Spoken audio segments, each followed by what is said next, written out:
Hi, I'm Jackie, and you're watching the Micka Show. Oh my God, this was great intro. That's a good intro, right? I'm glad you're sitting on my chair. It was amazing. We call it the Jackie Show. Yeah, it's the Micka Show. You keep rolling. I'm really potential for this position, right? Yeah. Yes. Vacancies are open. Jesus, stop talking you over there. Okay. All right. Jackie, I'm so glad. We meet again. Yes, again. On the Micka Show, the Micka Show, right? Yeah. So first of all, I'm so happy to have you here. And I want to tell you that first time we met, also on a shooting with BTV4, I was so impressed about your presence, about your story, your career. So that's why we're here today. We are here to know what are the things that you went through. So first question, Jackie, as you, dear audience, have noticed, Jackie is mixed. You are Black Vietnamese. What are the things that you went through growing up in Vietnam, being a mixed child? Well, as I have been it's been 27, 28 years. Oh my God, you're so young. I know. There was still a lot of hormones working. But the thing is, I think back in the day, there were not a lot of mixed kid in Ho Chi Minh City. So it turned out to be as a mixed kid, you're always being the strange things in Vietnam because people, they haven't seen anybody looking like that, especially when you're a mixture of Black and Vietnamese. So it's kind of rare at that time. La, yes. La. Yeah, ooh, she's saying it. She's switching language. And so at that time, people treating me in so many different ways, but mostly it's kind of negative. How? A bit negative. How bad? Because to Vietnamese people back in the day, Black people the culture is all about, being a slave, slavery, being poor with disease and Stereotypes. Yeah, stereotype about Black people. So when it comes to a Black mixed kid, they look at you in a really bad way. You're from the poor country, blah, blah, blah. So the way they treat me, it's kind of really bad. I got bullied and I got treated really low class. I don't know why, but back in the day, that was all happening to me. People tease me about how I look, about how my skin is dark and blah, blah, blah. There was 1,001 story, and 101. Can you tell us one of them that particularly marked you, that affected you? I think the most serious one would be I got bullied at school. How old were you? I was at secondary school and I have to move school a lot. I have to change from school to school because I just couldn't blending in with people and I got bullied and even I felt embarrassed by how people just keep brought me to all of their jokes and they make fun of how I look and how I being really different. And that really, it drowns me a little bit inside as a really secondary kid. How did it affect you? When did you decide to say, okay, enough is enough. I want to embrace myself. I'm proud. I was handling it for a really long time. And I decided to, stand up for myself. That is when I finished my high school. That is when I done with my high school. I graduate and I started to, when I grown up a little bit more, I learned that okay, I can't handle this anymore. I have to stand up for myself and I learned more about my value. I learned more about my culture because as Black culture. Yeah, the Black culture. And I feel oh no, my culture is pretty damn cool. So I don't think there would be anything that I would feel ashamed about. First of all, I should be proud of my culture. So if anybody out there, they tease me or have a jokes about how I look, the thing is that I don't try to change people, but I change myself or about how I'm receiving it. I'm not feeling bad about myself anymore. If people teasing about me, I think okay, maybe they don't understand, but I know who I am and I know, and I knew that there are some people, they still appreciate me for who I am at Shaki because as a long time that I living, and I learned that like people, they met me, they've been friends with me, and they love me for my personality, for my energy. So, you know, there in life, there would be people that hate you, there would be people that love you. So I think we should concentrate on the positive things. About the negative people, ooh, they bad, toxic energy. You should put that in trash, okay? Don't wasting your time, your life, no. In your life now. Yeah. Yeah, you go, girl. Yeah. But how do you you have a technique to cope with the negativity that you may receive daily? I guess some like online bad comments, or like still, I'm pretty sure still you receive some comments about your appearance. Still. I'm not sure it stopped, right? But what you said, what changed is you. What is your approach? What is your method, technique to cope with negativity? Well, I think like the most important thing that's like you always have to know who you are. Because like negativity and people online, they could say 1,000 things about you, 1,000 bad things. But if you know yourself like really well, you could have that muse that can protect you. Because if you know who you are and people make things about you, make things up about you, and you don't, and because you're the only person who can lift you up and makes you believe in what you wanted to believe. So I think like if I keep believing on what people are saying about me, then that's how I lose myself. So I always keeping up with myself, like, Jackie, you know who you are. Like if people say like, oh, that guy, it's a fucked up or something. Ooh, I just say that. Ooh. They said that. They said I'm a fucked up one. I'm a disaster or something. And I know, no, Jackie, you're not. If you're a disaster, people wouldn't love you. They wouldn't come to your show. They wouldn't listen to your music. They wouldn't feel that you are their inspiration. So if people hate you, they can say 1,000 of bad things, but concentrate on the people who loves you and who really spending time to understand you. Because I understand that like people online, they don't know you. They're not your friends. They're not your family. They don't meet you every day. So you shouldn't spending time on people that they don't understand you. And when you appeared in the movie Em Chưa Mùi Tắm, so you gain a lot of recognition, right, from the audience.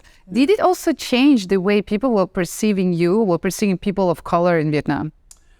I think like I didn't think that I would represent for my cultures or my people or where in arts.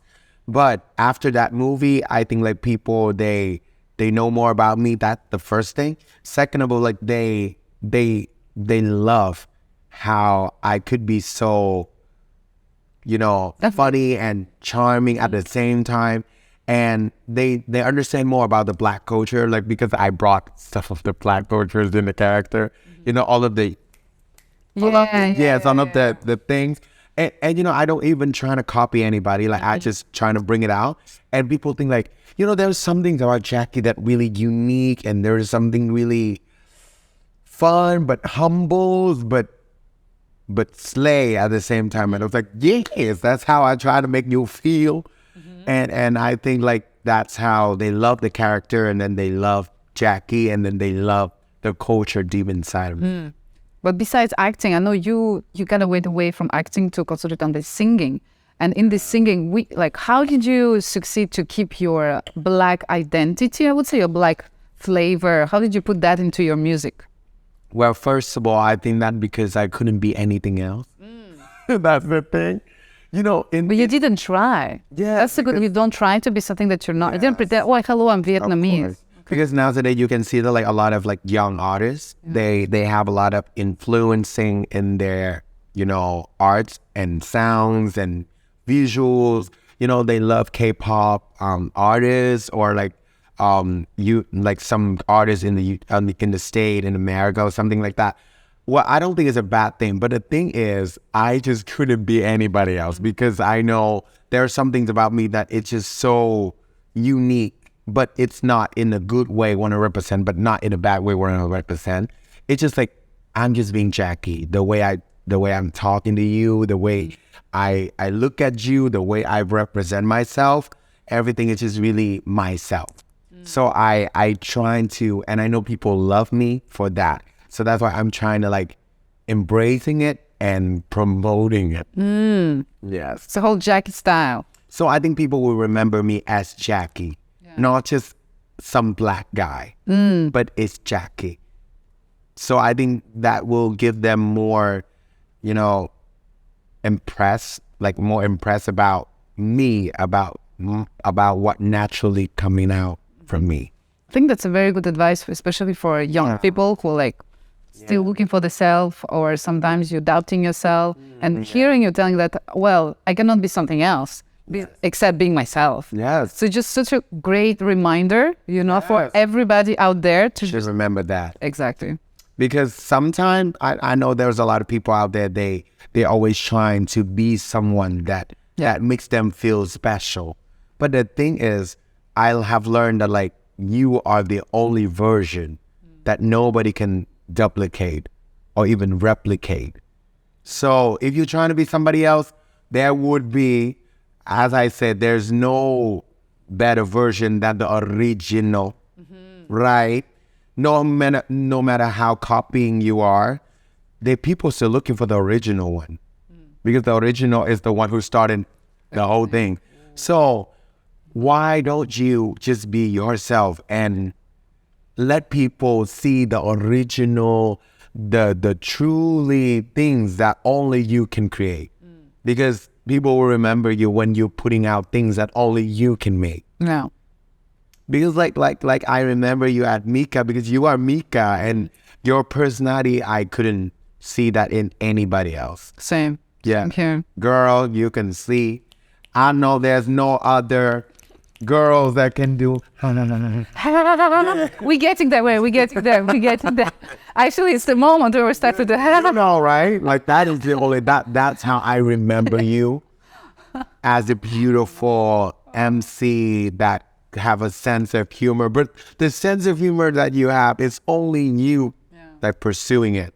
That's No other MCs I know have that. But that's what I want to encourage actually in entertainment and in the MC profession, because I find in Vietnam, many times we play a role. Like that's what I like about you, is that despite the fact we were on national TV, ladies and gentlemen, but you were so you, because most of the time when I interview like famous Vietnamese people, they're very like, Yeah, they have an image. yeah, and it's just so hard, because I want to promote an attitude when we are authentic, spontaneous, natural. If we say something wrong, it's okay.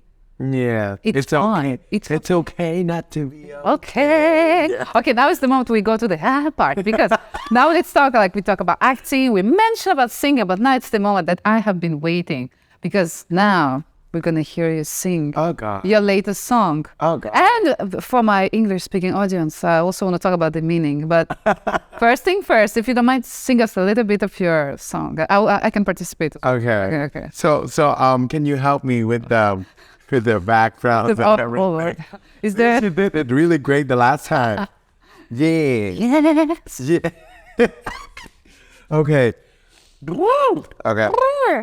Okay. Warm up. So this is my my latest songs that I just released in the last February, and this is, I think Micka can tell you about the meaning of the song. But We're gonna come there. Yeah, we're gonna come there. But now I gotta give you a part of the song that I really proud of at the songs that I put in out for all of the lovers, all of the people who in love and feel the love and love the taste. Okay, so we gotta start with Baby, cứ ôm anh hỏi sao. Yeah.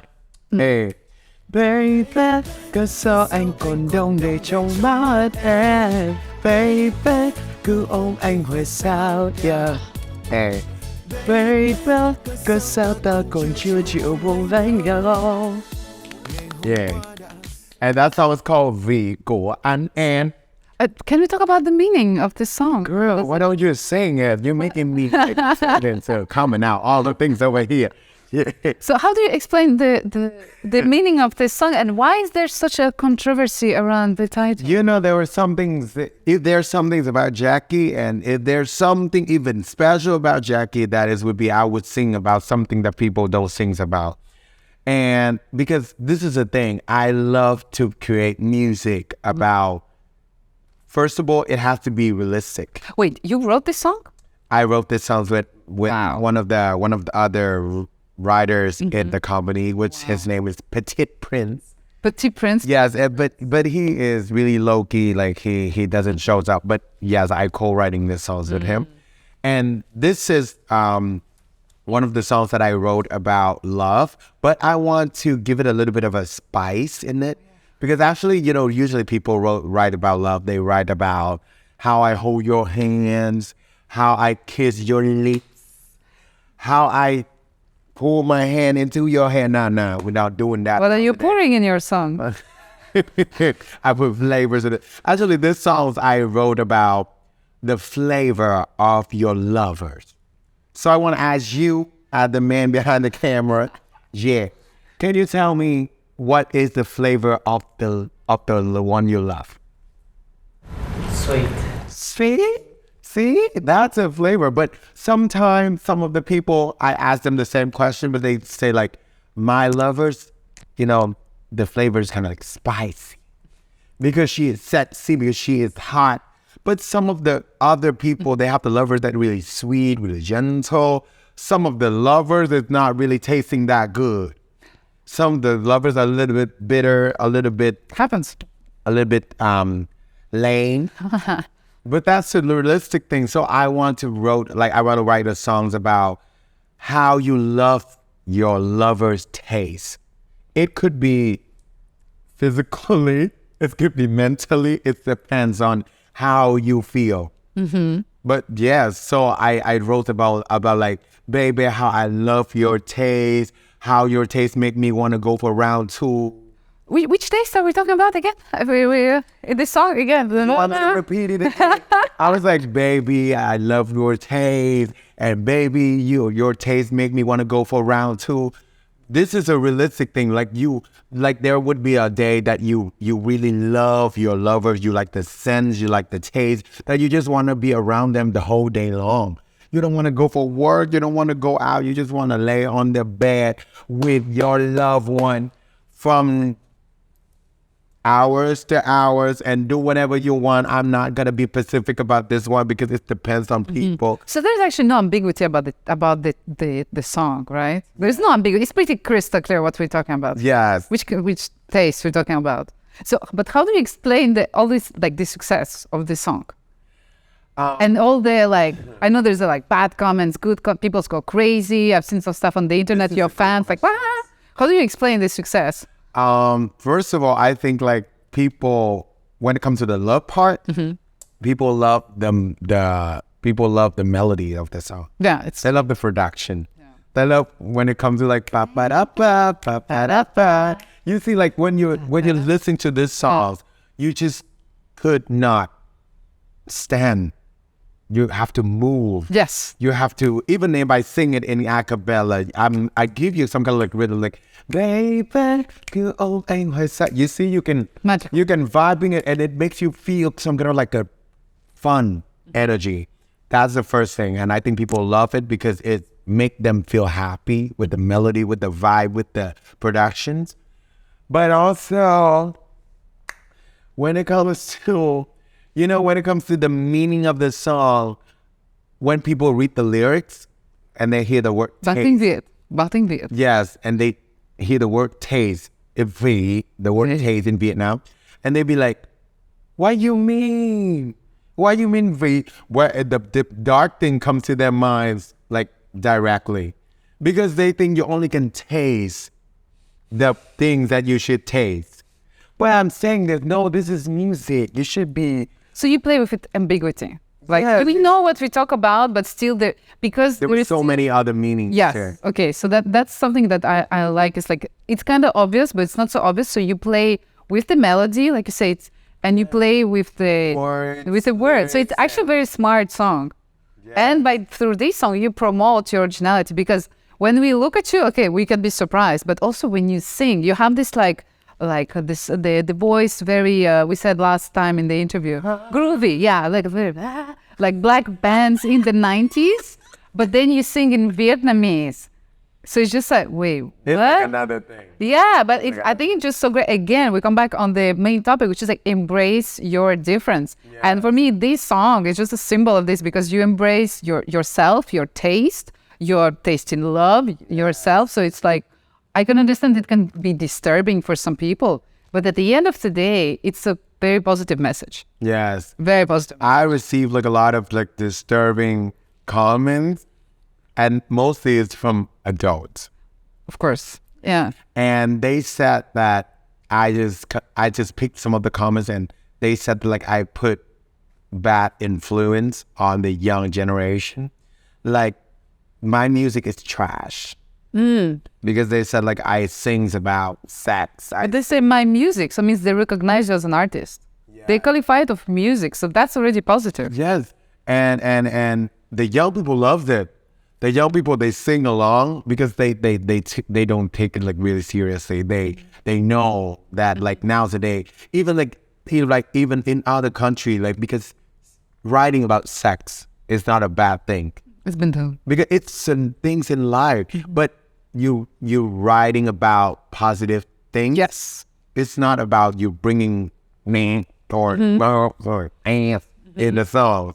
You putting the meaning in the song. And it's rare actually nowadays because nowadays when you listen to foreign song, it's not about sex, but it's very degrading for the woman, generally speaking. So at least what like in your side, it's like it's very positive. Like we may not like it, fine, but we cannot deny the positive message behind. Yes, and I still receiving all the bad comments still today, even this morning. But I think like if I could turn back time, I would still do the same. Because I know this is me. Like I know for sure my music, I'm the one who understand it the most. I know what I put in the song, what I try to promote, what I try to inspire people about. And I want people to look about sex in a really positive way. Not like sex is not something like crazy or something like creepy. It's something naturally. Part of our life. It's a natural thing when it comes to human. And as young people, I don't want them to look at sex in a bad way. I want them to look at it in a really positive, fun, energy way. So when you talk to your friends about it, you don't feel like, oh, it's a shame to talk about sex. No, you feel happy to talk about it, and you can share and have a lot of experience. I think it's something like very normal back in my country, but in Vietnam, I'm pretty sure like this idea of normalizing a sex of freedom, positivity, like embracing yourself, it's something still very new. And you're like a ambassador, I would say, of this movement to me. God, Right? girl, you just say.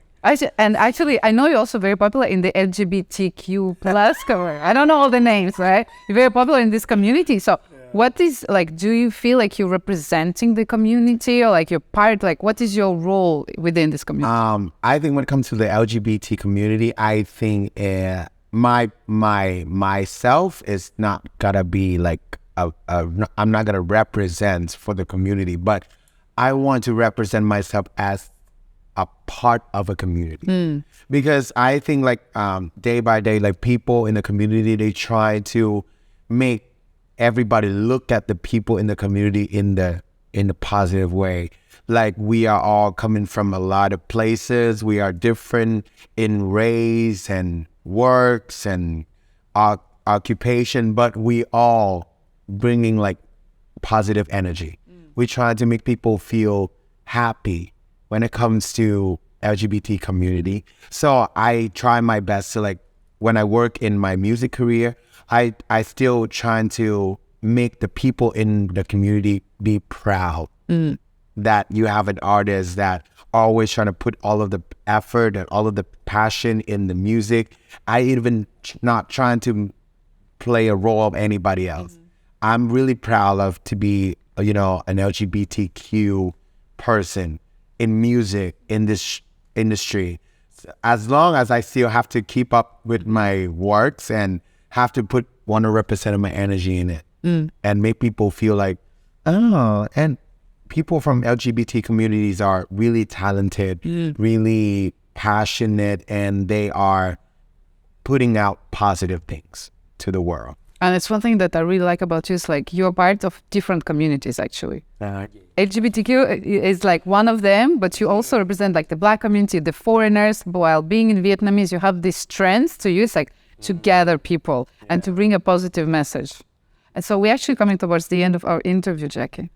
All good things must come to an end. But I have one Every time I'm meeting with Micka, it's always it's too short. It's always so short. I don't know why. Short, you know, means it's good. You know, when short means it's good. Yeah. But I have one last question for you to finish on a high note.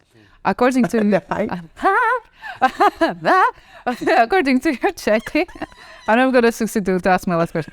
What can we do to be a better person daily? Now she's getting serious. Can you ask me again? Again, what can we do daily to become a better person? According to you. I think it's to always like embracing all the good moments in your life and appreciate all of the good things that come to your life. Like, because I know like people nowadays, they're always complaining about how their life are trash or how they're feeling bad about their life, how they couldn't be so good like that people, how they couldn't be success like other people. But I think everybody's got to have their own path in their life. So just don't try to be anybody else. Just embracing your life, embracing what you got. And most importantly, like always appreciate each moment, each positive moment that you have in your life. Embracing all of the love that you're receiving around you, because one day you're going to need those energy. Because I know we always have like a bad days and a good day.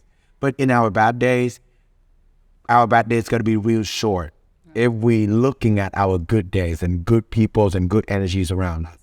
And that's how I keep my days always getting better. Because, you know, well, we all have bad days, but at the end of the day, when I look at this, well, I'm still have that luck. I'm still feeling really fortunate because like I still have the people I love around me. I still have my family. I still have my friends. I still doing my passion. I still living with my dreams. So it's not gonna be the end of the world, right? It's not gonna be the worst thing. It's just got to be another bad day. Tomorrow you wake up, it's got to be another new day for you to start it out again. Go better work, okay? As long as you're not giving up on your dreams, on your work, on yourself, that day's still going to turn out to be a good day. Jackie, that was amazing. Let me hug you. I got to have a hug with the lovely Micka. Yeah. Thank you so much. And I believe that like I would be the only guest that going to make you do that.